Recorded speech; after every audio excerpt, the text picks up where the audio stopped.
all of those turrets, given the fact that he was only on one base and he was trying to build as many Marines as possible.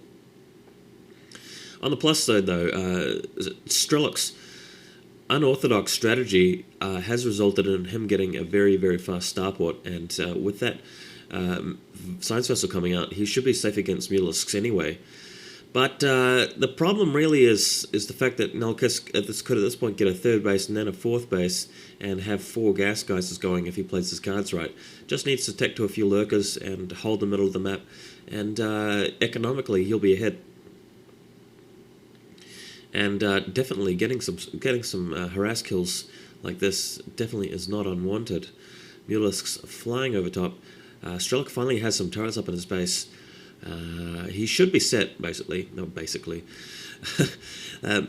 We've got that science vessel almost being produced as well. I'm not sure whether Irradiate has been researched yet, but that's probably fairly high up at Strelok's priorities list, given the circumstances. Just pushing across now towards the center of the map, and the Mutalisks are heading back around to deal with that threat.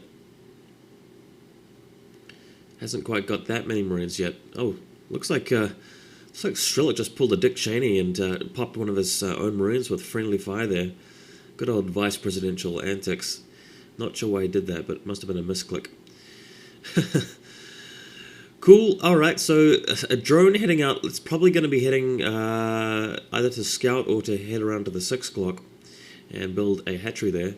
Looks like it's like Strelok. Oh, this looks bad for Strelok, actually. That mutiling force, the Mutalisks and Zerglings, are getting into position. If they just charge straight into Strelok's base at this point, Strelok could actually be... Oh, and they are. So this looks bad for Strelok. He's only got a small handful of Marines and 2 medics, so that's 6 Marines. I'm not sure if the vessel has Irradiate yet, but these Marines are going to be surrounded by Zerglings, and he does not have enough to defend. Strelok looking in real trouble here. These Zerglings are going to go to town on the turret, so forced to pull off SCVs. Looks like the SCVs are working in combination with the medics to actually beat this off, and in the meantime Strelok's main force is taken up the top left, so he should be able to get his main army back in time, but he's going to lose a lot of SCVs here, so if Strelok wasn't behind economically before, he is now. This does not look good for him at all. Look how many SCVs he's losing. And the Zerglings are still going. He's forced to irradiate one of the Zerglings to try and get some splash damage around it.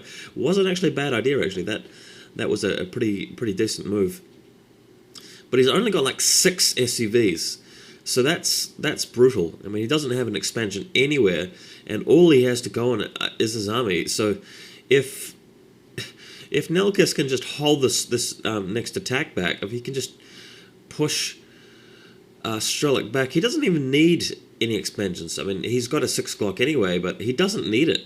He just needs to survive for a period of time and get defilers or something, and he's won this game. So Strelok has got a lot of pressure on him right now to do a lot of damage with his force here, but luckily that's a decent sized Marine force, and he has been upgrading them. He has got Irradiate with those vessels.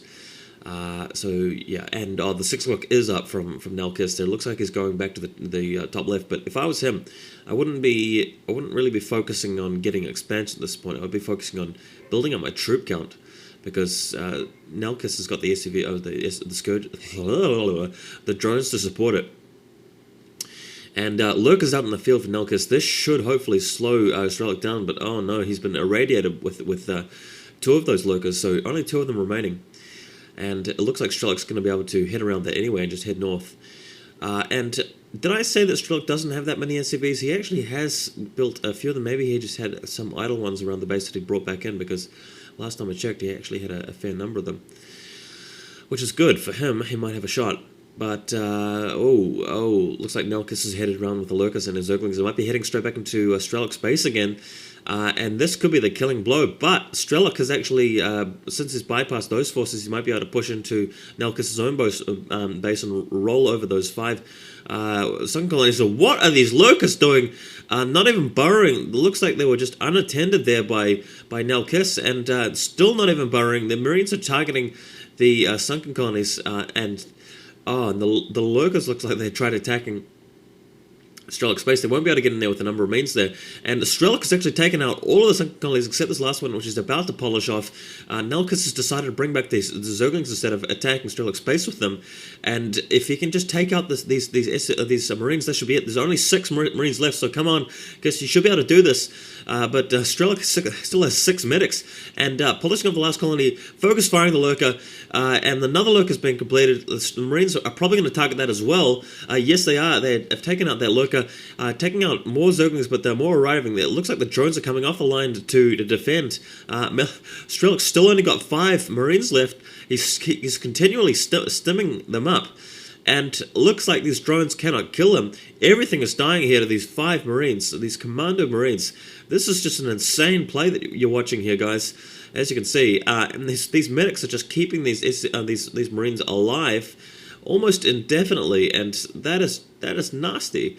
And in the meantime, Kiss has done a little bit of damage to those outlying, what do you call them, supply depots, but nothing's going on, and he's got idle look at the top of this map. So this is poor multitasking by Nell Kiss. He's really dropped the ball as far as I'm concerned, and Strelok looks like he might be able to take this game unless all of these SCVs and drones can actually do some damage here. And finally, he's being surrounded by Zerglings, but he still hasn't killed the Marines, and the Marines are killing off all of the rest of the drones, and Nelkus has given up and lost. He's quit the game. So that was just an insane game there by Strelok, managing to clinch the win despite running into all of those problems. Initially he lost his proxy barracks, and then he didn't even get the sunk break, and then he just got thrashed by the Mutalisks, and then after that the other sort of mutiling force took out half of his SCVs, well, more like 75% of them, and he won anyway. Thanks guys for watching.